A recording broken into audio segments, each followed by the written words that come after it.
Welcome back. આપણે ચર્ચા કરી રહ્યા છીએ ડાયાબિટીસથી છુટકારો કઈ રીતે મેળવી શકાય તેના માટે જરૂરી દવાઓ કઈ છે, ઉપરાંત માધવબાગની સીડીસી સારવાર વિશે ચર્ચા કરી રહ્યા છીએ અને આપણી સાથે માધવબાગના ડોક્ટર સંજય સાળી જોડાયેલા છે. તેમની સાથે આ ચર્ચાને આપણે આગળ વધારીએ.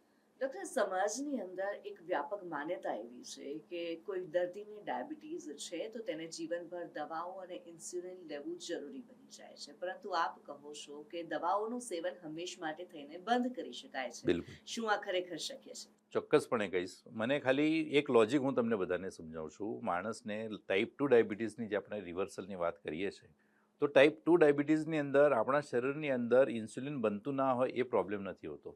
ઇનફેક્ટ ટાઈપ 2 ડાયાબિટીસની અંદર ઇન્સ્યુલિન રેઝિસ્ટન્સ આપણા શરીરમાં આવતું હોય છે, અને એ રેઝિસ્ટન્સ ક્યાંક ને ક્યાંક આપણા શરીરની અંદર એક્સ્ટ્રા ઉર્જાનું આપણે જ્યારે પ્રમાણ લઈએ છીએ અને એનું ખર્ચ આપણે સમજો ના કરી શકીએ, તો એવા કિસ્સામાં એ રેઝિસ્ટન્સનું પ્રમાણ વધી જતું હોય છે.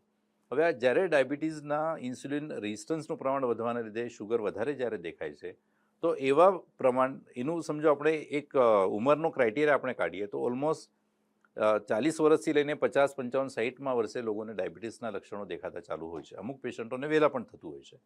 પણ જે સ્ટેજમાં સમજો 40 કે 45 વર્ષની ઉંમર પછી જ્યારે આપણે ડાયાબિટીસ દેખાય છે, તો એક જવાબ આપણે શોધવાનો એવો પ્રયત્ન કરવો જોઈએ કે માણસની પ્રોડક્ટિવ લાઈફ 20 વર્ષથી સમજો ચાલુ કરે, તો 20 વર્ષથી લઈને 40 વર્ષ સુધી આપણે ડાયાબિટીસ સમજો ના દેખાતો હોય, તો એવું કેમ થાય છે કે 40 વર્ષ પછી એવા કેવા બદલાવ શરીરની અંદર આવે છે જેના લીધે આપણે ડાયાબિટીસ દેખાવાના, એના લક્ષણો દેખાવાની શરૂઆત થઈ જાય છે?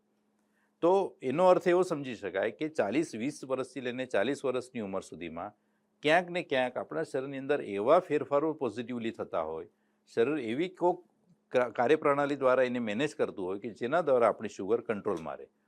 પણ પછીથી ધીમે રહીને આ પ્રણાલી ક્યાંક ને ક્યાંક ખોરવાય છે, જેની અંદર આપણે ખર્ચ કરવાની વાત કરીએ, ક્યાંક ને ક્યાંક આપણે એક્સરસાઇઝનું પ્રમાણ ઓછું હોય છે, ઇન્ટેકનું પ્રમાણ કેલરીઝ હાઈ કેલરી વધારે લેતા હોઈએ, તો એવા કિસ્સાની અંદર એ એક્સ્ટ્રા કેલરીના લીધે આપણે રેઝિસ્ટન્સ ડેવલપ થાય છે.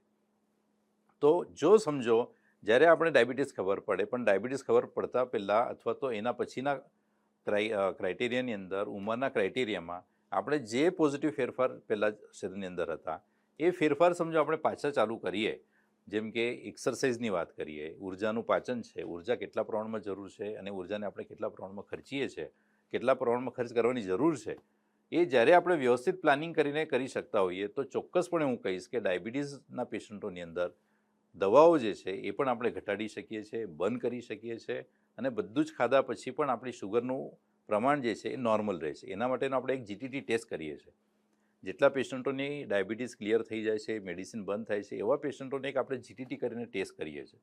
હવે જીટીટી ટેસ્ટની અંદર ગ્લુકોઝ ટોલરન્સ ટેસ્ટ કહેવાય, એટલે એમાં 75 ગ્રામ ગ્લુકોઝ પણ હું ટ્રીટમેન્ટ પછી આપું પેશન્ટને, અને એ પીધાના 2 કલાક પછી જો આપણે શુગર ચેક કરીએ તો એ શુગર 140ની અંદર આવતી હોય છે. કે ડાયાબિટીસની અંદર લાઇફસ્ટાઈલમાં હું સમજો ફેરફાર કરું, ખાવાની અંદર મારા સમજો ફેરફારો થઈ જાય, મારા શરીરમાં જે ઉર્જાની જરૂર છે એટલા પ્રમાણમાં હું ઉર્જા લઉં, જેટલા ખર્ચ કરવાની જરૂર છે ઉર્જાનું એ હું ખર્ચ બરાબર કરી શકું, તો ચોક્કસપણે ડાયાબિટીસના લક્ષણો અને ડાયાબિટીસની જે ઘાતક અસરો છે એને પણ આપણે સરવાળે ઘટાડો કરી શકાય.